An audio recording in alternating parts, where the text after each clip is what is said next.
Hello everyone, কেমন আছেন? আলহামদুলিল্লাহ ভালো আছি। আমরা একটু ছাদে উঠেছিলাম। তো দেখুন আজকের ওয়েদারটা কতটা সুন্দর। রোদ ছিল কিন্তু অনেক বাতাস ছিল, তাই একটু ছাদে বসেছিলাম। আর বসে বসে নিচের আন্টি বাসা চেঞ্জ করছিল, তা দেখছিলাম। আন্টি চলে যাচ্ছে, অনেক কষ্ট মানে হচ্ছে, বাট কী করার, ভাড়া বাসায় তো আর কেউ মানে স্থায়ীভাবে থাকতে পারে না, চলে যেতেই হবে। তো আন্টির জন্য সকাল থেকে মন খারাপ। এই হাবিব আর আমি বসে বসে দেখছি। এখানে একটু ঝগড়া লেগেছিলো, তাও বসে বসে দেখছিলাম। আর এইখানে দেখুন একটু ল্যাদা চুটকি ছোট্ট একটা বাবু আমাদের বসে দেখছে। ও শুধু আমাদের দিকে তাকিয়েছিল। এই তো মাল নামাচ্ছে দেখছি। আমরাও কিছুদিন পর বাসা চেঞ্জ করব। তো এখানে দেখুন, ওই তো আমাদের হানিয়া হানিয়াও উঠেছে ছাদে। হানিয়া ছাদে উঠে এই পাশ থেকে ও পাশ যাবে। হানিয়াকে ডাকছিলাম আমরা, হানিয়া আমাদের দিকে তাকিয়েছিল।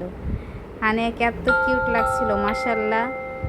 আর বাবুটাকেও মাশাল্লাহ বলতে ভুলবেন না। ভিডিওগুলো কেমন লাগে লাইক কমেন্ট করতে ভুলবেন না, জানাবেন আপনারা কমেন্টসে। আর ফলো দিতে তো একদমই ভুলবেন না। যেহেতু আমি হাত দিয়ে ডাকছিলাম, হানিয়া তো তাকাচ্ছিল, আবার শুয়ে পড়ছে, মনে হয় ওর গরম লাগছিল। তো আসলে বাসা বাড়ি হচ্ছে, নিজের একটা বাড়ি থাকলে অন্যরকম শান্তি থাকে। এই যে বাসা মাল সামান নামানোর সময় হয় কি, যে কোনো একটা জিনিস নষ্ট হয়ে যায়। আন্টিতে দেখলাম যে নামানোর সময় ওয়ার্ডরোবটা একদমই মানে এটা অনেক জোরে একটা শব্দ হয়েছে, মনে হয় কিছু একটা ভেঙে গিয়েছে ওখানে। তো কী বলবো, ওই দেখেন হানিয়া কোথায় উঠেছে। এত কড়ানে আমরা তো অনেক দোয়া করতেছিলাম দাঁড়ায় দাঁড়ায় আল্লাহ না উপরে যায়। হানিয়ার কত সাহস, আস্তে আস্তে ওই যে ওইদিকে যায় যদি, তাহলে তো ভালো। তো চলেই গিয়েছিলো আস্তে আস্তে। হাবিবাকে অনেক কষ্ট করে নিয়ে আসছে, একা একা বসেছিলাম ছাদে। হাবিবাকে অনেক ধন্যবাদ আসার জন্য। ভালো থাকবেন, আল্লাহ হাফেজ।